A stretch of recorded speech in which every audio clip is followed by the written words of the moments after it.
All Souls Unitarian Universalist Church, building community, inspiring growth, creating change. Here in the heart of Kansas City, we come together to create this hour of shared reflection so that we might be renewed in courage for these times and inspired to lives of greater dignity, higher purpose, deeper generosity, and more effective action. If you are new to Unitarian Universalism or to our congregation, we want to get to know you and share a part of your journey. If this place is already your spiritual home, welcome once more. We need one another, and it is good to be together again. Through the gifts of technology, we also gather virtually to celebrate community and connections as we lean into the values of justice, compassion, and reason. Welcome to all those who are joining us in this way today. Together, we learn the love that has the power to overcome both loneliness in the heart and oppression in the world. Welcome to our service this morning. May the words and music and images that we offer today nourish our best selves, calling forth abundant wisdom and love. Arise, O souls, arise.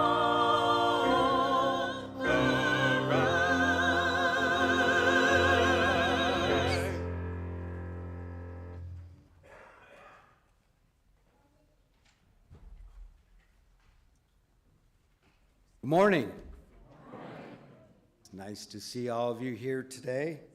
I'm Scott Hensey. I'm a member and the moderator today here at All Souls. And it's my privilege to be with you here today on this wonderful Martin Luther King weekend. Certainly hope some of you have the day off tomorrow. Enjoy it. I echo now the welcome stated in the video for both those here and those watching online. Welcome. When we say welcome here at All Souls UU Church, we welcome you. You with all of your identities you hold in your fullness as a person, all are welcome here. We hope that you will bring your whole self to this time together. We welcome those who have long been a part of our community and those here new for the first time. Please extend this welcome through conversations. You see new faces after the service. It may be the beginning of a long, warm relationship.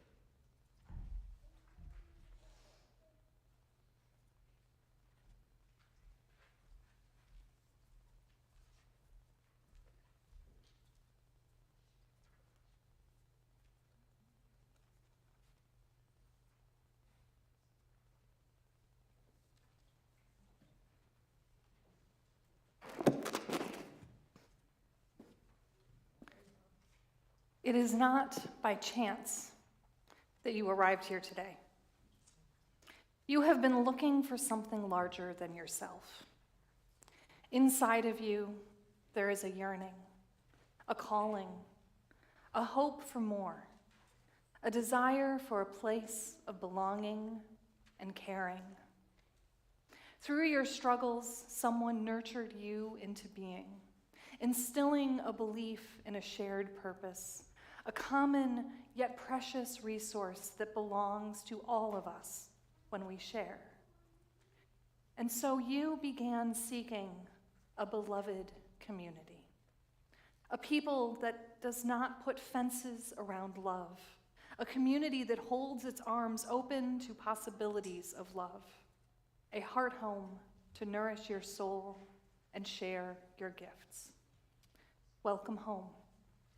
Welcome to worship.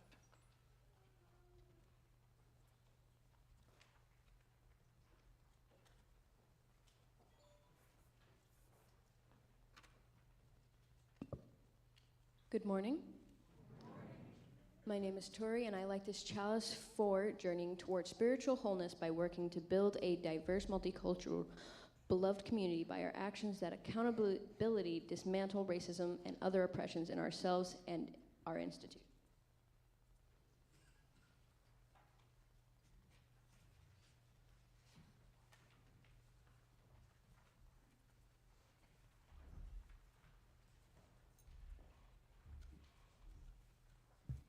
Please join me in the covenant. Goodwill is the spirit of this church, and service is its law.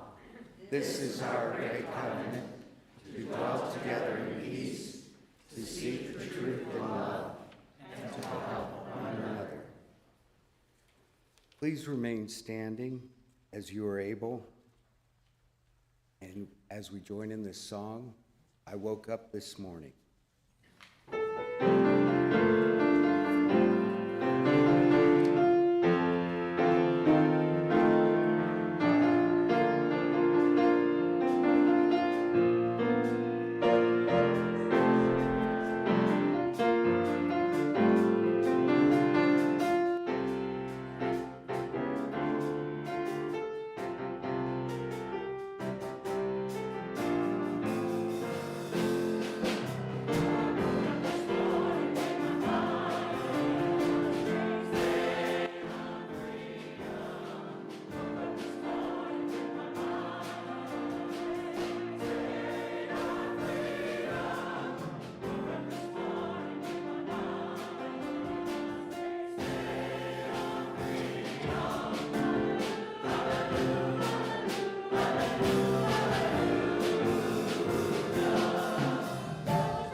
Did you know that love is a really big deal in Unitarian Universalism?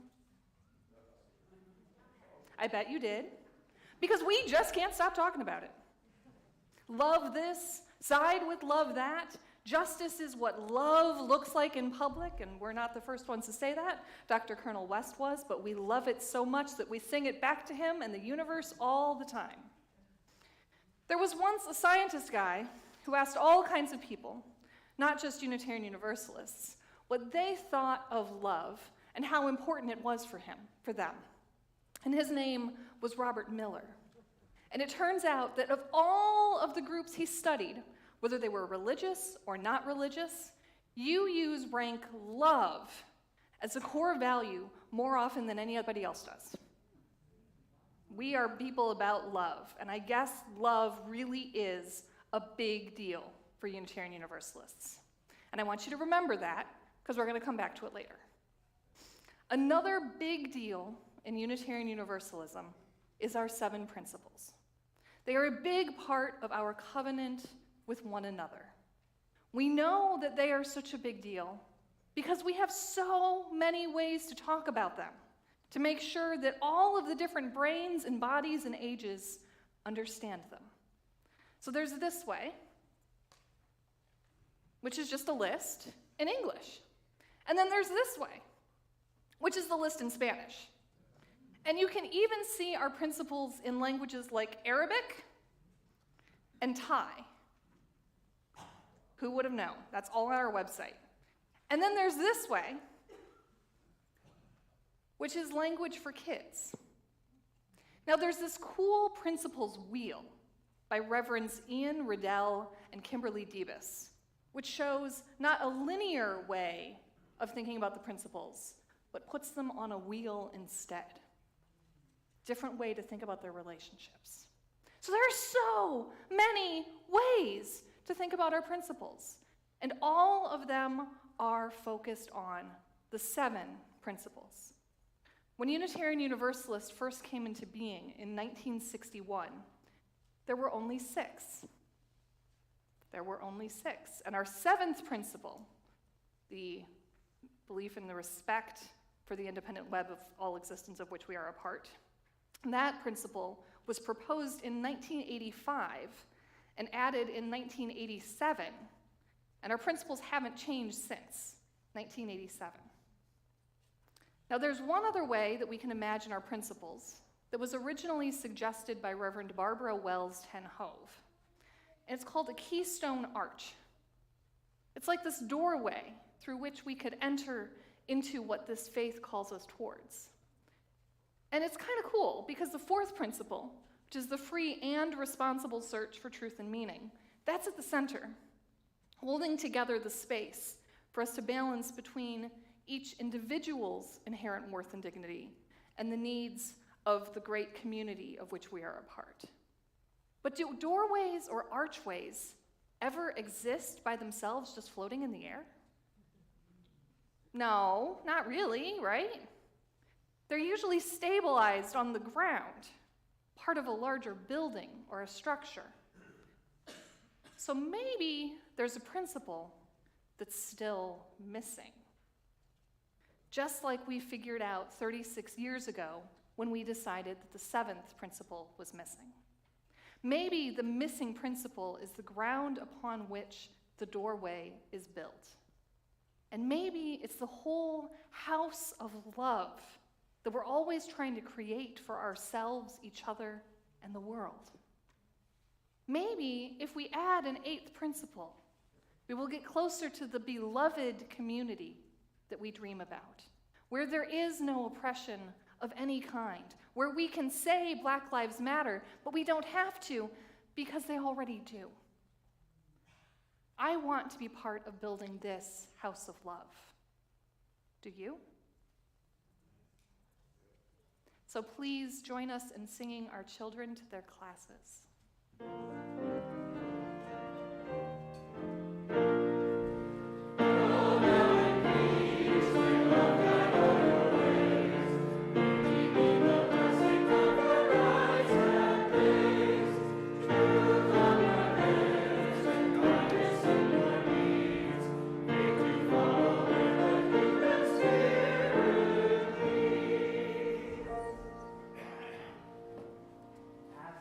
Be given to you, seek and you shall find, knock and the door shall be opened unto you.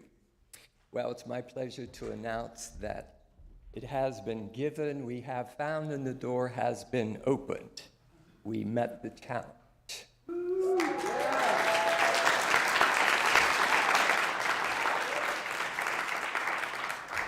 So 3 weeks ago, I announced that Ginger Powers had made a challenge gift of $55,000. Thank you, Ginger.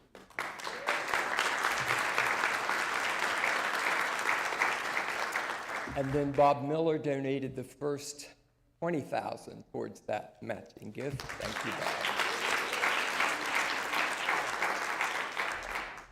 Then in 3 weeks, 50-some of you met the challenge. and raise the additional $35,000. So now we have raised $57,000 plus the $55,000, so we have well over $112,000 towards that deficit, which will take care of things.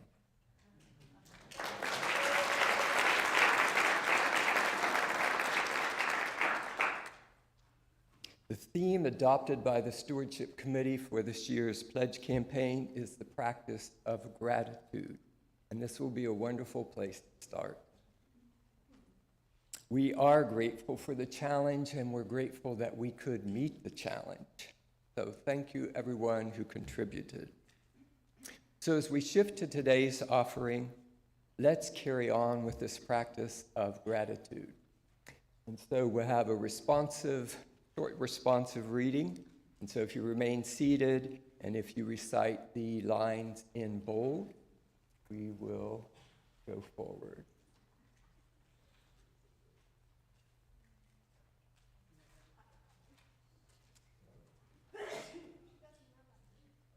Slide doesn't come up? Okay, I'll just read the piece. We are grateful for members who demonstrate generosity. We are grateful that we can be generous. We are grateful that we have lives of bounty, and we are grateful for both that privilege and that responsibility that comes with it. We are blessed, and for this, we are grateful. May the offering be gratefully given and gratefully received.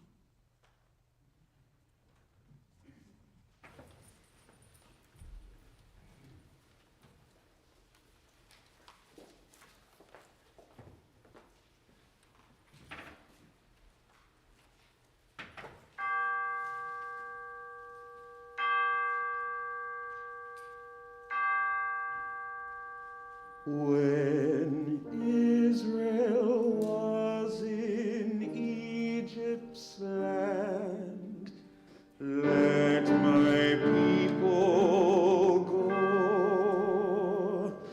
Oppressed so hard they could not stand, let my people go. Go down, Moses, way down in Egypt's land. Tell old Pharaoh to let my people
please remain seated and join me in the dedication of the offering. We dedicate our offerings and our actions to the mission at the heart of this congregation, to build a respectful, caring community, to inspire personal and spiritual growth, and to create change toward a just and compassionate society.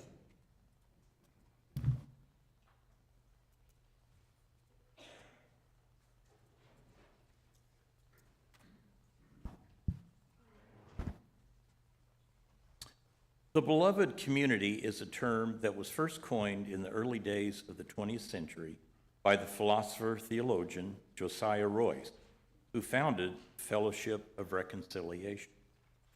However, it was Dr. Martin Luther King Jr., also a member of the Fellowship of Reconciliation, who popularized the term and invested it with a deeper meaning, which has captured the imagination of people of goodwill all over the world. For Dr. King, the beloved community was not a lofty utopian goal to be confused with the rapturous image of the peaceable kingdom.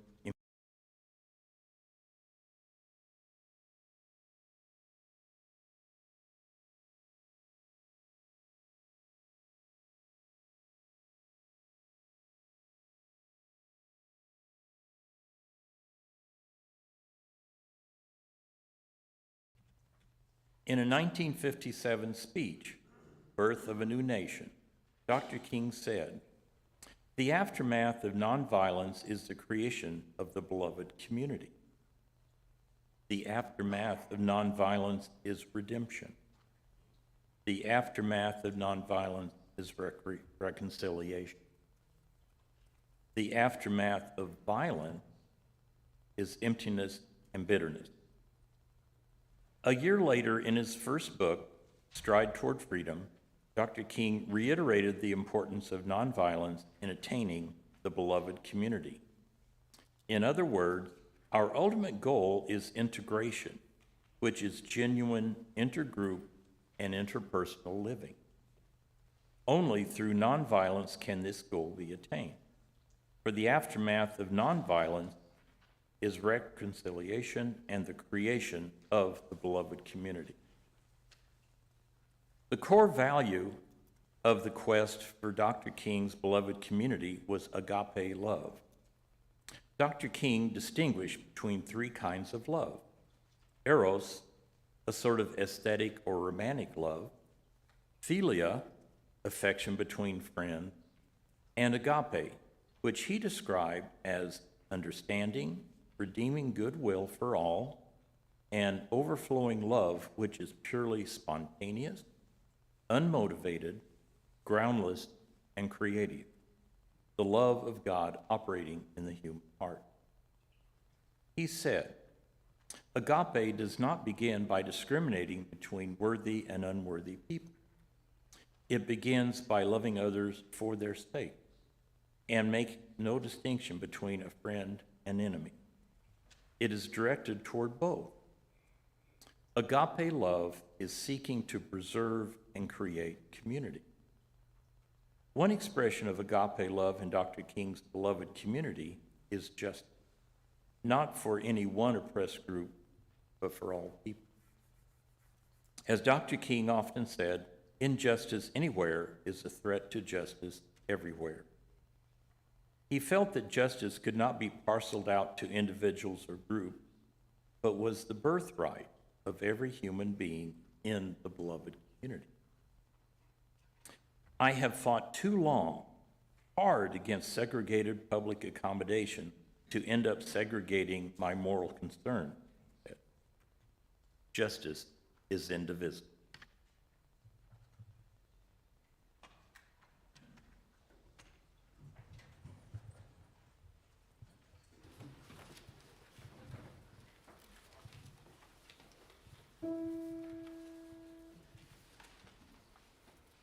We who believe in freedom cannot rest. We who believe in freedom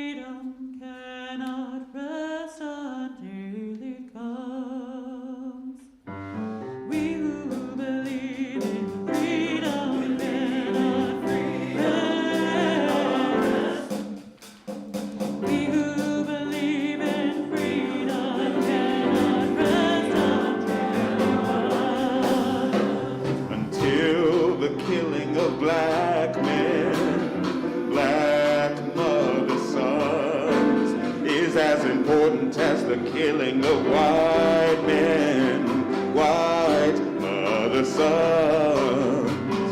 That which touches me most is that I got the chance to work with people, passing on to others that which was passed on to me.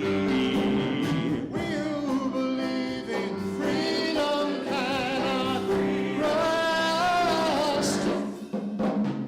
We who believe in freedom cannot rest until it comes. To me, young people come first. They have the courage where we fail. And if I can but shed some light as they carry us through the gale. The older I get, the better I know that the secret to my going on is when the reins are in the hands of the young who dare to run against the storm. You believe in freedom cannot rest. We who believe in freedom cannot rest until it comes. Not needing to clutch for power, not needing the light to just shine on me. I need to be one in the number as we stand against tyranny. Struggling myself don't mean a whole lot. I've come to realize that teaching others to stand up and fight is the only way our struggle survives. We who believe in freedom cannot rest. We who believe in freedom cannot rest until it comes. I'm a woman who speaks in a voice, and I must be heard. Sometimes I can be quite difficult. I know to know it's right. We who believe in freedom cannot rest. We who believe in freedom cannot rest until it comes. We who believe in freedom cannot rest. We who believe in freedom cannot rest until it comes.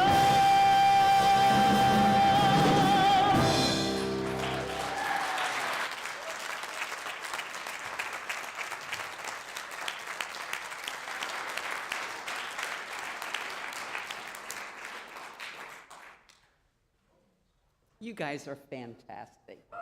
That's great.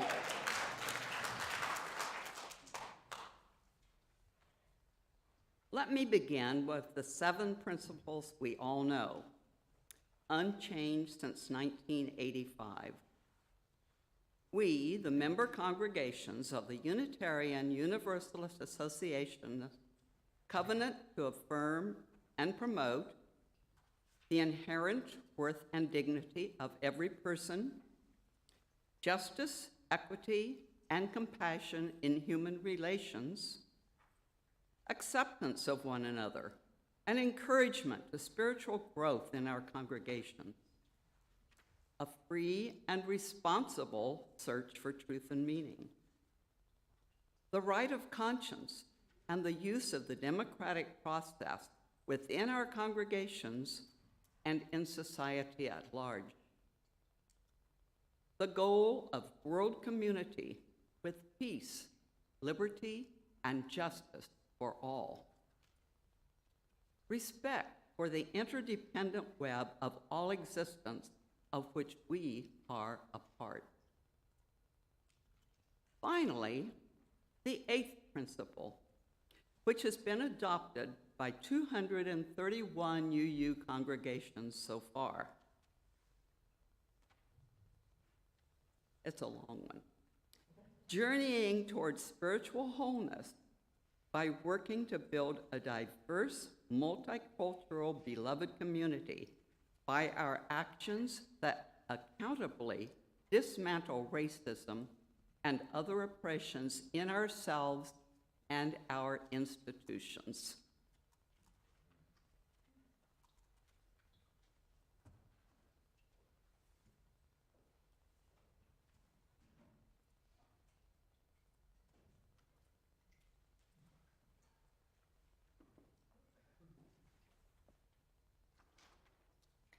We, the member congregations of the Unitarian Universalist Association, covenant to affirm and promote journeying towards spiritual wholeness by working to build a diverse, multicultural, beloved community by our actions that accountably dismantle racism and other oppressions in ourselves and our institutions. This is the proposed 8th principle, which 231 Unitarian Universalist congregations have voted to add to the current 7. It is a grassroots effort to uplift the realities of systemic racism and oppression, and that we are called as UUs to dismantle. That we are called as UUs to build beloved community. I'm telling you about this today, the day before Dr. Martin Luther King Jr. Day, because Dr. King saw beloved community as the ultimate goal of nonviolent organizing based in love. A love so large that it could hold the whole world. A love that could hold white people, black people, civil rights workers, and even segregationists. The ultimate nonviolent high road that explicitly made room for everyone. There is a story from 1966, after the March to Montgomery, that thousands of marchers were delayed together at the airport. Dr. King wrote of the experience of witnessing this diverse crowd. He writes, "As I stood with them and saw white and Negro, nuns and priests, ministers and rabbis, labor organizers, lawyers, doctors, housemaids, and shop workers, brimming with vitality and enjoying a rare comradeship, I knew I was seeing a microcosm of the humankind of the future in this moment of luminous and genuine siblinghood." Yes, I changed a couple of words for gender inclusivity. A microcosm of the beloved community Dr. King envisioned for the world. He sought the same microcosm in his organizing efforts, intentionally having a diverse staff and volunteers. To build beloved community, he saw it as imperative to start with his own organization. He insisted upon nonviolence as the only basis for his work, seeing a direct relationship between nonviolence and beloved community. Also central to Dr. King's beloved community was the constant assertion that we are all connected. He said so many times, injustice anywhere is a threat to justice everywhere. We are caught in an inescapable network of mutuality, tied in a single garment of destiny. Whatever affects one directly affects all indirectly. We are made to live together because of the interrelated structure of reality. The interrelated structure of reality. Because of it, we are meant to live together. We are meant to achieve beloved community. Think about the ways in your life that you have experienced the interrelated structure of reality. The moments when you could not help but feel the threads of the interdependent web of all existence pulling at your heart, reminding you that you are never alone, for all of us are connected. all of us. Not simply the like-minded, but all of us. When Dr. King said that whatever affects one directly affects all indirectly, he was being clear that I, in my privilege of whiteness and straightness and cisgenderedness and education, am hurt by the realities of systemic oppression. My freedom is lessened as not everyone is free. Even when I am not aware of it, systemic oppression affects me because we are caught in an inescapable network of mutuality, tied in a single garment of destiny. I am less because of systemic racism. You are less because of systemic oppression. We are caught in these systems that we must teach ourselves to see, that tell us that we are better or worse, more or less, inherently legal or illegal. I know that we in this room are in agreement that there are no superior people, that there is no superior or inferior race. We have listened to the words of Dr. King. We have read books on anti-racism. We have felt the connections with all other people and the world. But have we made building the beloved community our true goal that we actually strive for? Have we taken action in this congregation to fully and radically welcome, to make a clear and open space for everyone, for people who do not look the same, who are not educated the same, who speak different languages? My heart longs to know the beloved community, even just a microcosm of it, like that day in the airport that Dr. King witnessed. My heart longs for it. Does yours?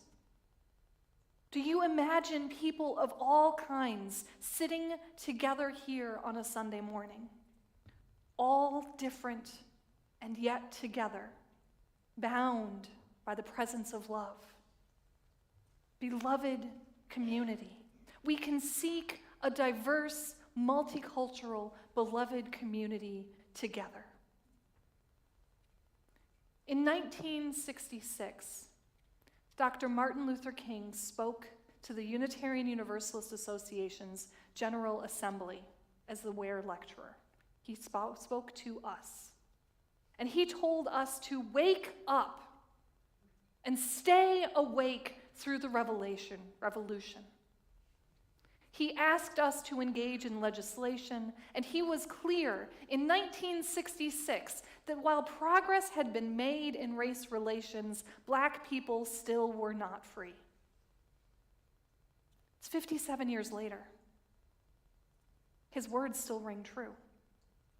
We must stay awake to this work to dismantle racism, for the work is far from done. Dr. King did not use the words beloved community in his lecture to us, but he did say, all I'm saying is this, that all life is interrelated and somehow we are all tied together. For some strange reason, I can never be what I ought to be until you are what you ought to be. And you can never be what you ought to be until I am what I ought to be. We are bound up with one another. Together, we might find freedom and justice in beloved community.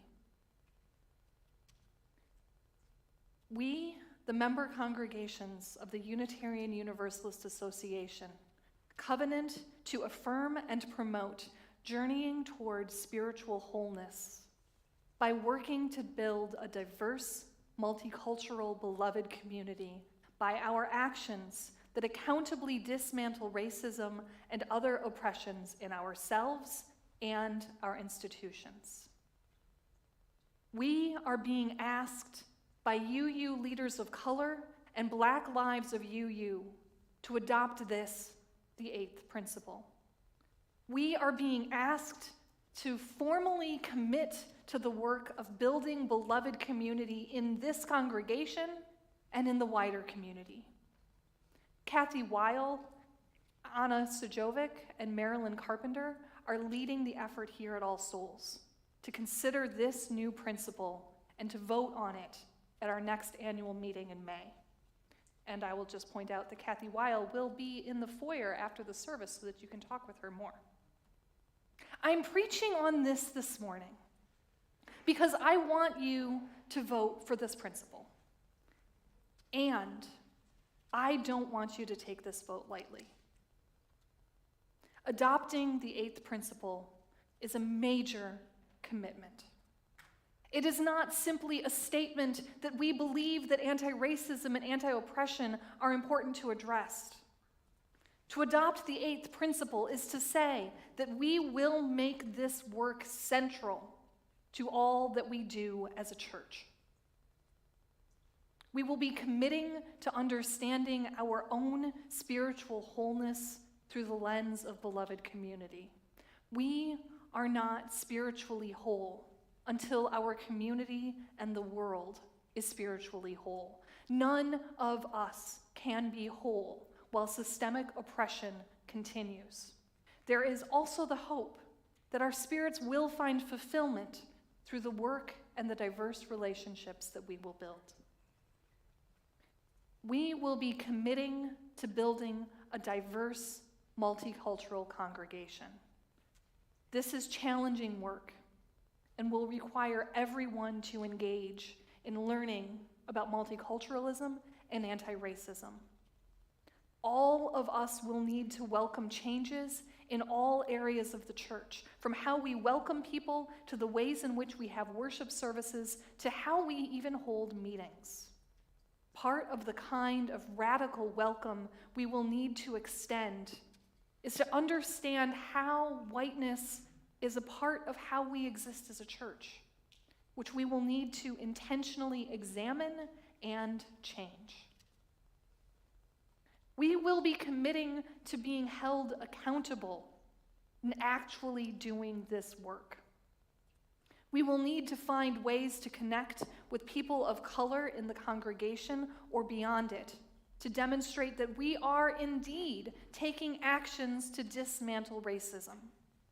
This too will require intentionality and great care.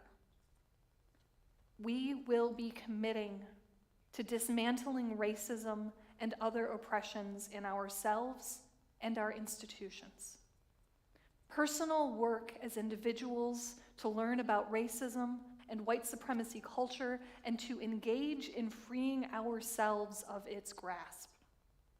This is intense, challenging work on the individual level, and we are also asked to do so within the structures of our congregation. The eighth principle asks much of us as individual UUs and as a congregation.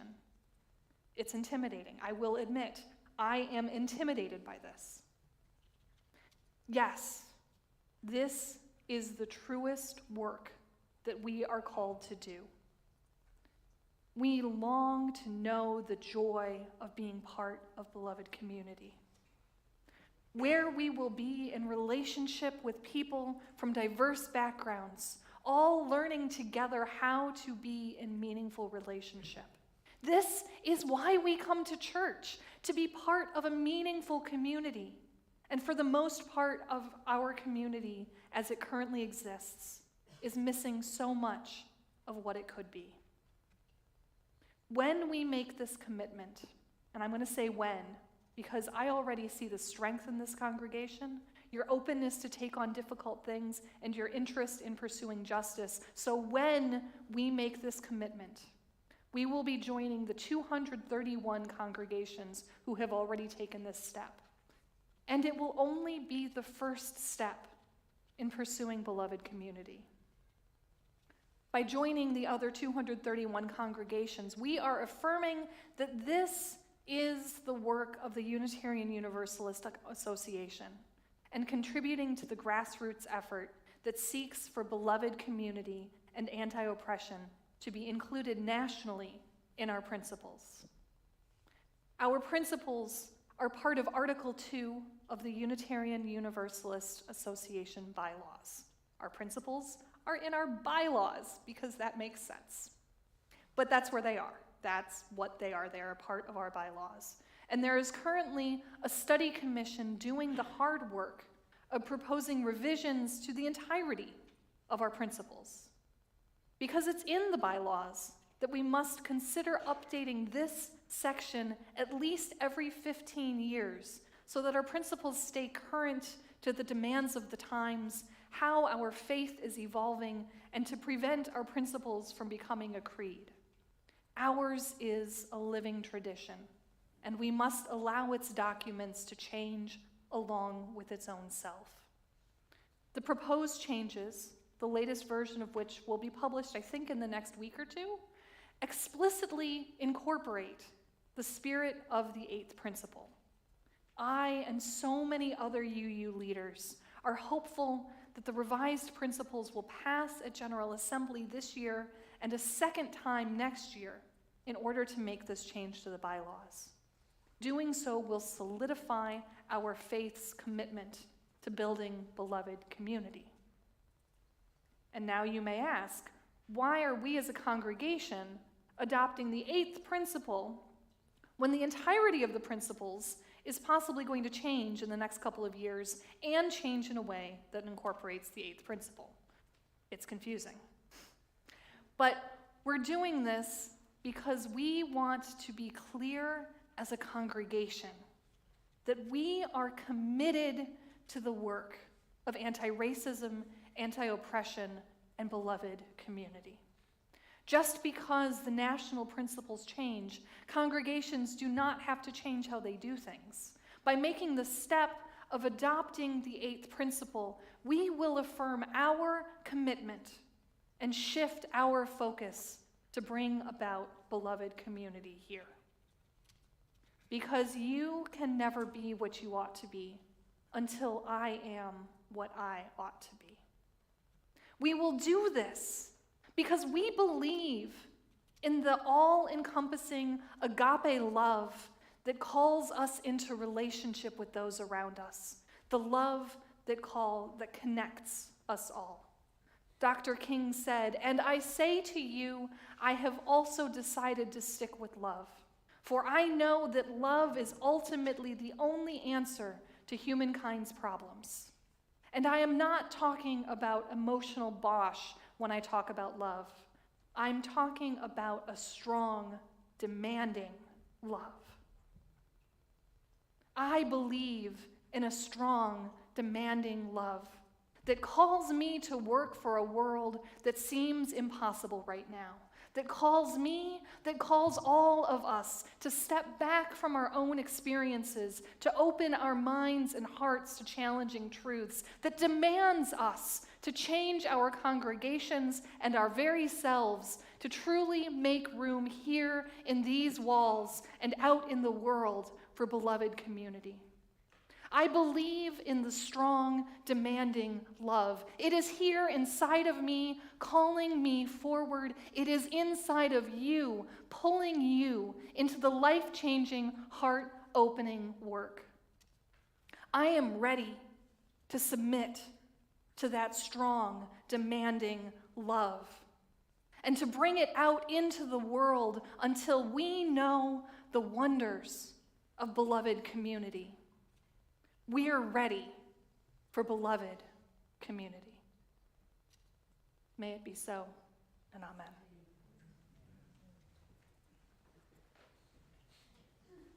Please join in singing our next song, number 1017, Building a New Way.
we release this flame, but not the light of truth, the warmth of community, or the fire of commitment.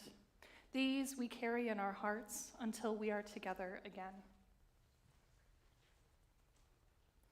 We who believe in freedom cannot rest until it comes.